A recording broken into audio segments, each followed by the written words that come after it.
با گذشت 2 سال زندگی به مال و چاروا، اکثر ساکنان موضع لوچوبی بالا در 4 کیلومتری دوشنبه که به حدود ناحیه سینای پایتخت شامل است، میگویند نمیتوانند به روزگار ظاهرا شهری خود عادت کنند.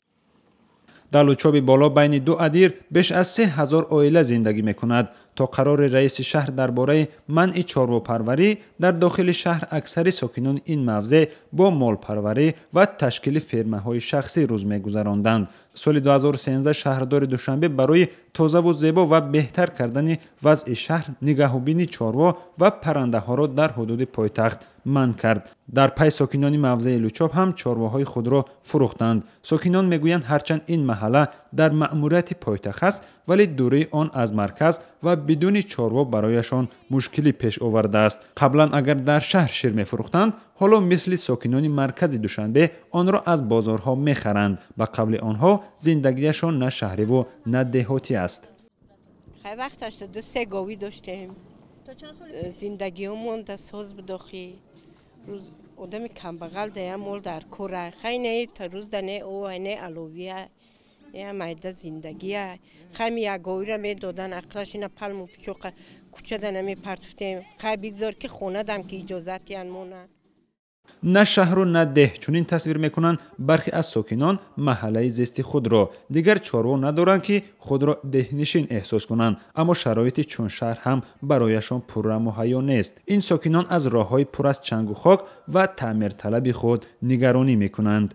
من چنگ و خاک بچه‌ها میرم کنن از زمستانش با وضعیت بیزیر میشه از سبب کشت اون راه ساز نیست.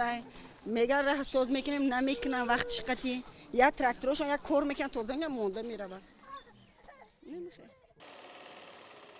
ولی با وجود ناراحتی گروه از ساکنان از منع چاروا و هم راههای تعمیر طلب، برخی دیگر از ساکنان این موضع میگویند با آن افتخار میکنند که به فرق از همسایه دهه‌های خود به حدود شهر داخلند و از همه مهم شبانه روزی برق دارند.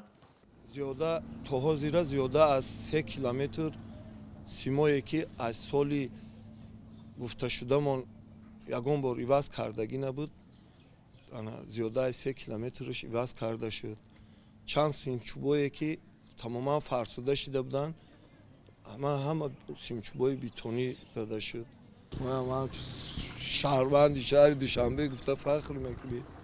اگرچه ساکنان دهه لوچوبی بالا خیلی میخواهند حد اقل پرورش یک چاروا برایشان که در بین ادیر زندگی میکنند اجازه داده شود، اما مقامات ناحیه سینا که محله لوچوب در تابعیت آن است میگویند این موضع هم یک قسم ترکیبی پایتخت است و باید به نظامنامه شهر اطاعت کنند. مسئله تعمیر راه به گفته مسئولان از روی نوبت صورت میگیرد و آنها هم در فکر به پررگی به شهر تبدیل دادن این موضع هستند.